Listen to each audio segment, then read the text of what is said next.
All right, so here we are for another poetry talk, and the last several have been on sonnets. And I thought with this one we would branch out a little bit and look at another structured form of poetry. I mean, a lot of modern poetry is blank verse, which means there's no meter, there's no rhyme, it doesn't even have stanzas that have the same amount of lines. It's just words on a page, right?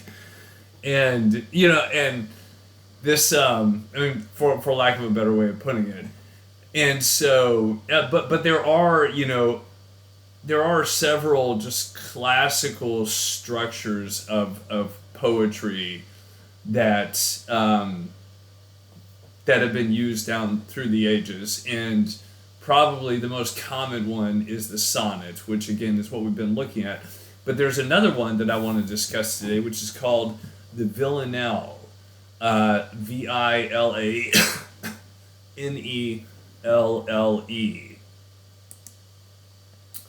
And um, sorry, that's Villanelle. So two sets of double L's. Villanelle. Again, the Villanelle. And so, first, I want to talk for a minute about what a villanelle is. A villanelle is a poem with 19 lines in it.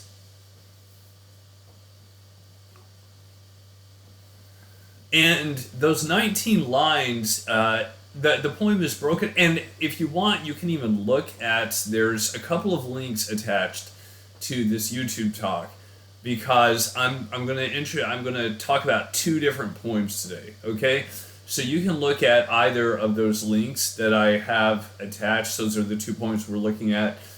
And so if you open up one of those, you'll see a villanelle is a poem with 19 lines in it, and it is divided into 6 stanzas. So the first 5 stanzas have 3 lines each, and then the last stanza has 4 lines. And usually villanelles are written in iambic pentameter, which we've discussed that multiple times already, right? It's a line. Each line of the poem has this sound of da da da da da da da da da da, right? So 5 iambs together. We've talked about that before. But if you look at these stanzas, if you open, for example, the poem called One Art, the link to that poem, you will notice there in One Art that the first stanza, you've got master and disaster rhyme with each other, right? And then the second stanza, fluster and master. The third, faster and disaster. And she doesn't, Elizabeth Bishop, who wrote this poem, she kind of plays around with it a little bit. But the idea is that, the first and third lines should always rhyme with each other. And then the middle line rhymes in each of her stanzas. And so people play around with it, but it rhymes. So Villanelle, it's got these 19 lines with 6 stanzas, the last one having 4 lines. It's got a rhyme scheme, which usually the first and third lines will, of every stanza, will rhyme. And we'll go into that in a minute to talk about why that is. Okay, and the reason for that is, if you notice, so the first line, the art of losing isn't hard to master. And let me just read this poem for you, okay? Well, we'll start off with One Art here. So the two villanelles that we're going to talk about today are the 2 most famous examples of the villanelle. I think I can safely say that they're the 2 most well-known examples of the villanelle.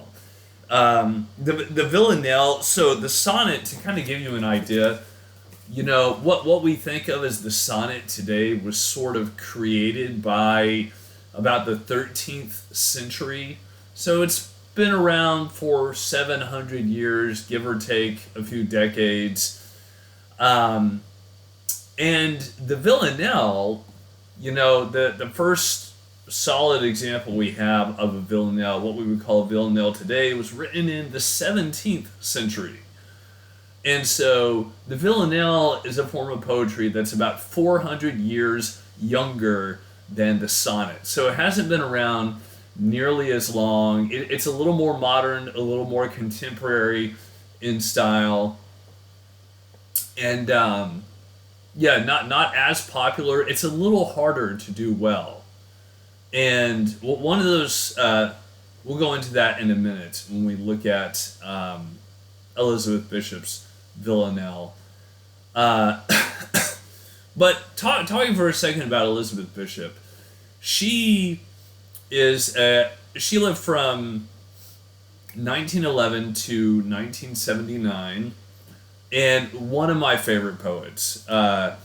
If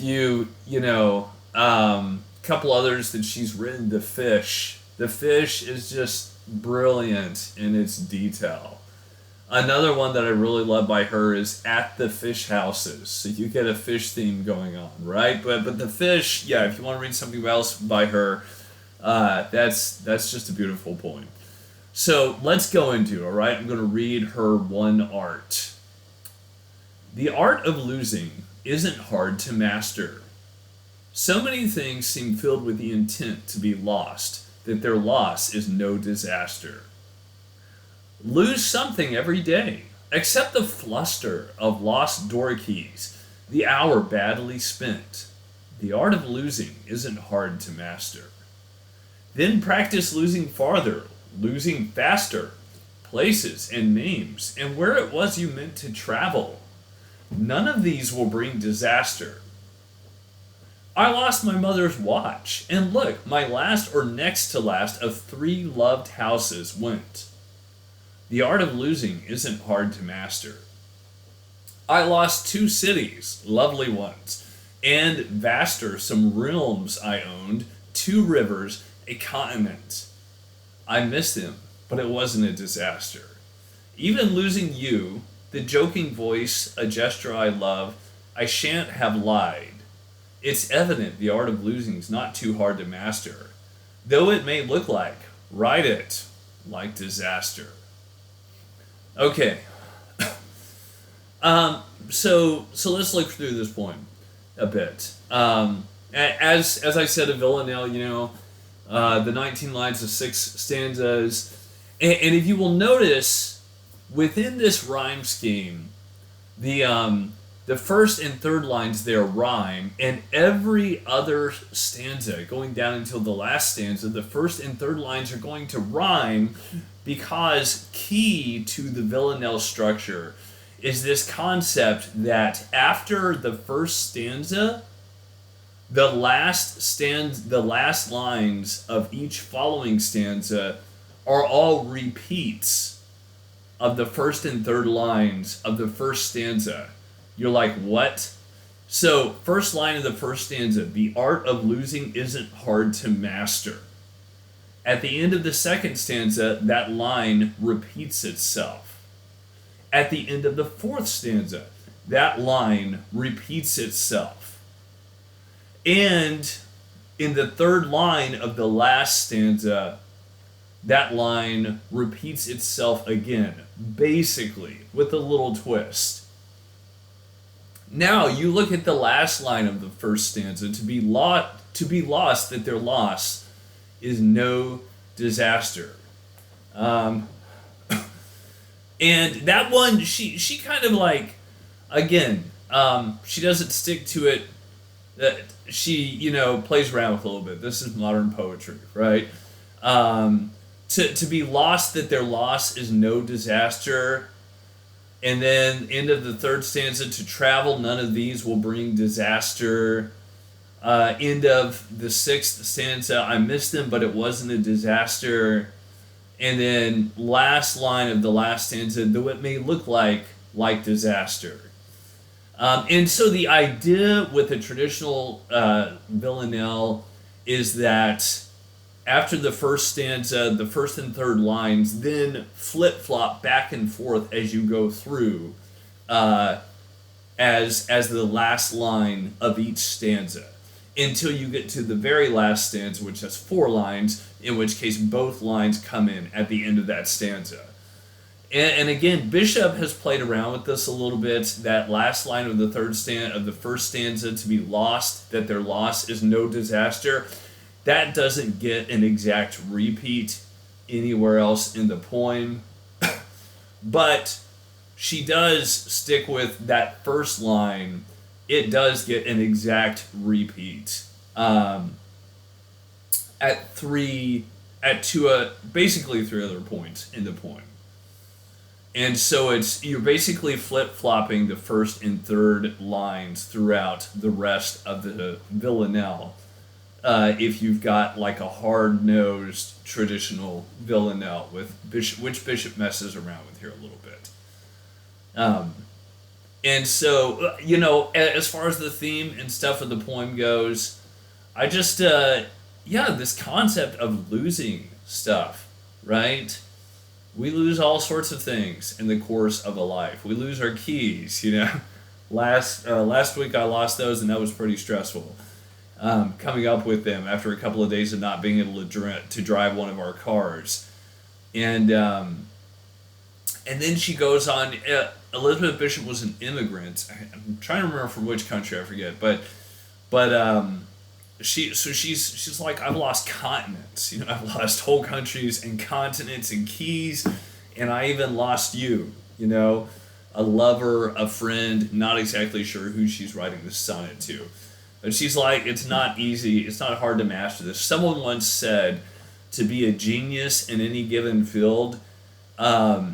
That they argued that you don't necessarily have to be gifted. They said if you spend about 10,000 hours doing anything, you'll be a master at it. And I'm like, that's a lot.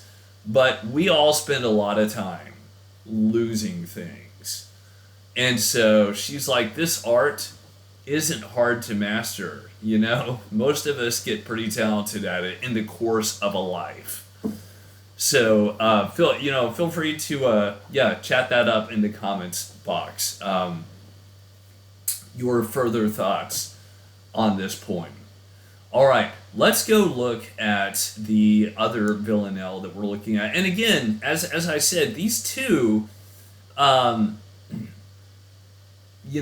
are the most famous examples, certainly in the English language, which is where most villanelles have been written, of the villanelle.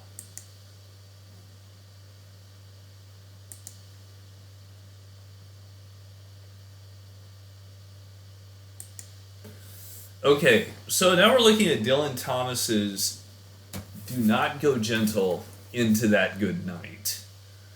And Thomas he was once referred to as a roistering, drunken, and doomed poet. Roistering means you go out and have just wild parties and stuff. You roister, right? Once referred to him, he's referred to as a roistering, drunken, and doomed poet, and this was kind of the way he liked to portray himself. Consequently, he didn't live very long. He was born in 1914, 3 years after Elizabeth Bishop was born. He lived till 1953. So basically, he lived about 40 years. But he definitely earned, got a name for himself in English poetry during that time. He was from Wales. He was a Welsh poet from Wales, which is one of the very few countries in the world that still celebrates poets. If you're a poet in one of these countries, you might be a celebrity. And so he was a Welsh poet. This poem, Do Not Go Gentle Into That Good Night, has made the rounds. You might have, if you've ever seen the movie Interstellar, Christopher Nolan's Interstellar, this poem, the whole poem gets quoted in there, I think, a couple of times, actually. It's like a major theme throughout the poem. And it also, I feel like this poem really, well, let me read it for you. Okay? Do not go gentle into that good night.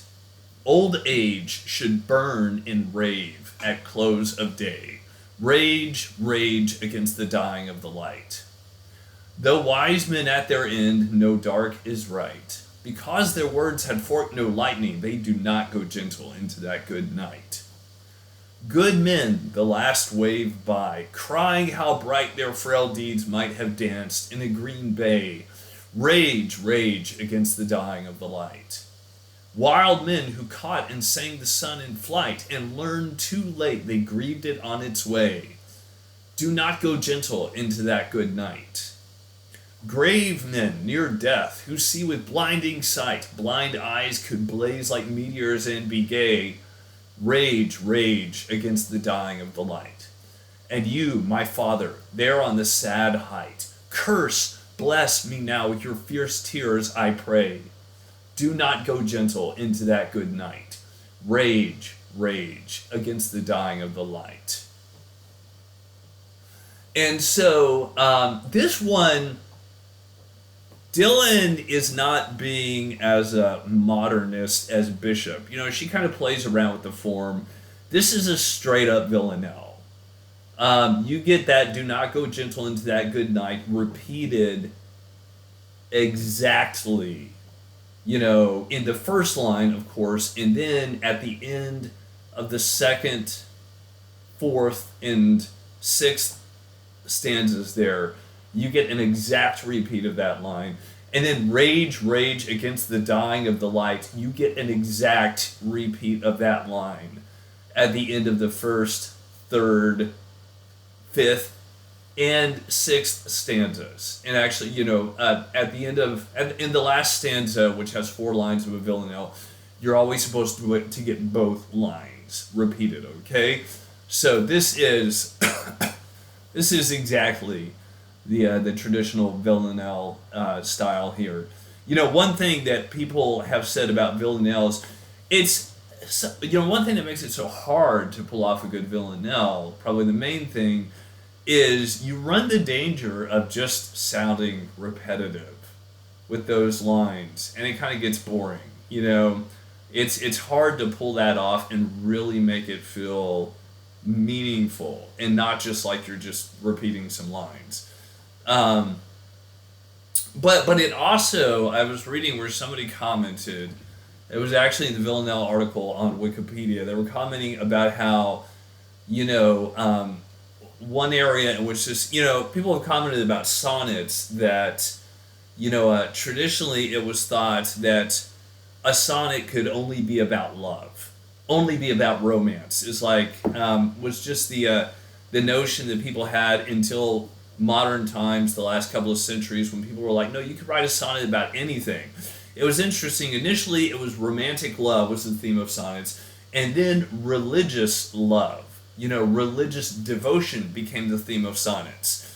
And, you know, that's an interesting concept because it, you know, I mean, for example, in the Bible, Jesus refers to himself as a groom, as a lover, to believers as his bride, right? God talks the same way in the Old Testament about Israel, the country of Israel, as his bride, you know?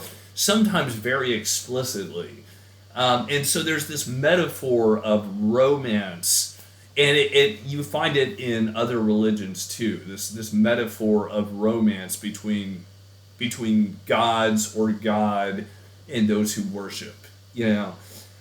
Which is why probably the sonnet before not too long also became something that was used as like, you know, religious poetry became a major theme in the sonnet because it was like, well, of course, you know, religion in many ways is like love and often uses the metaphor of romance. That could, you know, put a new spin on Sor Juana de la Cruz, whom we've talked about before, if you think about it from that perspective. There's a U2 song, With or Without You. Listen to that song while you're reading the lyrics on YouTube. The song by U2 called With or Without You. And you'll see it. It's like, whoa, the theme of romance in religious poetry. So all of that stuff, I'm just talking about poetry and stuff, and like what people have traditionally thought was, okay, if you're writing a sonnet, this is what you're talking about. Started out as romance, and then also religious romance came in as a theme, and then today people are like, you write a sonnet about anything, right? Uh, Villanelles, uh, people have commented that they're very good for expressing something you're obsessed with. If you're obsessive about something, try sticking it into a villanelle because you're repeating these lines over and over and over, right? And so, presenting an obsession, a good theme for a villanelle. So let's look at Dylan Thomas's "Do Not Go Gentle Into That Good Night." You certainly get the perspective with Thomas, 20th century poet. This is someone who does not have probably religious belief. Conceivably he's either an atheist or an agnostic, with this sense that, hey, don't go gentle into that good night. That good night is death, right? And good because, for a lot of atheists, there's a sense of, there's like peace. For some of them, they're terrified of it. It's like, there's going to be nothing. For others, they claim that they get a sense of peace from the sense that, you're at rest. There's no more of this messy, screwed up life. And so that sense that there's nothing on the other end, some of them are terrified of it. That comes across strongly in their poetry, their writing. Others are like, get a sense of peace in that. But Thomas is like, no. He's a bit terrified of it. Don't go gently into that. Go kicking and screaming. Rage against the dying of the light. Rage against, your eyes going blind in death. Fight back against that. He's like, though wise men know that in the end, dark is right, just because that's what's coming. Dark is coming, therefore it's right. Of course, that's assuming, he says wise men, that's assuming you believe that atheism is wise, right? Because the words had forked no lightning, you can interpret that as you want. I'm really not sure what that line means, because the words had forked no lightning. This is the thing about Dylan Thomas and his poetry that kind of made him famous, is just these metaphors he throws out there that are fascinating, these descriptions, and yet you struggle to get your head around it. He truly is a poet who's kind of up for interpretation a lot of times. And so that's third stanza, good men the last way by, crying how bright their frail deeds might have danced in a green bay. If you're someone who's done just amazing things, you're famous for what you've done, written, painted, created, people you've helped, and if you're famous for this, you're like, but I could have done more, and that wave, that sparkly wave is going by, and you're dying, and you're like, I could have done so much more. He's like, fight it. Fight the dying of the light. Fight the approach of death. Fourth stanza, wild men or women who were like reaching for the sun. You were reaching for glory, and the sun was flying across the sky, and too late you realized the whole time the sun was setting. The sun was going down. You thought it was just racing the sky. Now you realize the whole time it was going down. A metaphor for death, the going down of the sun, right? And so too late you've realized, all along the sun was setting. It was going down. And he's like, don't go gentle into that good. As you think about this, fight it. Fight the end of life. Grave men near death who see with blinding sight, blind eyes could blaze like meteors and be gay. Gay as in happy, joyful there. I'm not sure exactly what those two lines mean. Which again, that's the magic of Dylan Thomas because it sounds beautiful. It's intriguing. What does it mean? You decide, right? And you, my father, and this is the clincher. This is where tears come into your eyes, right? You realize he's writing this poem as his father is lying there passing away. Maybe he's hooked up to a ventilator on a hospital bed and he's you, my father, there on the sad height. You're standing on this cliff, of grief. There on the sad height. Curse, bless me now. He's like, I don't care if you curse me before you die or if you bless me before you die.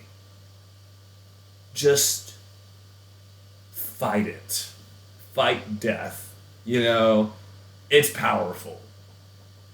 He's like, curse me, bless me, I pray you. Not a prayer to God there. He's like, I pray you, Dad. Like, please, like a begging, right? Fight it, fight death. And so this is the poem of again of somebody who conceivably is terrified of death. On some level. Because he's like, for Dylan Thomas, there's nothing on the other side. He's like, fight it. But very poignant. I can't help reading this poem, thinking of another really great poem by Walt Whitman. "Oh Captain, my Captain." If you want to, you can read that one. "Oh Captain, my Captain." But it kind of, for me, has the same feeling. It's a poem written on the death of Abraham Lincoln after his assassination, but it kind of has the same feeling for me at the end. And you, my father, there on the sad height, standing on the cliff, about to take the plunge. He's just like grieving over this person that is passing away. All right, so there you have One Art by Elizabeth Bishop, and Do Not Go Gentle Into That Good Night by Dylan Thomas. Thanks for listening, and I will see you next week.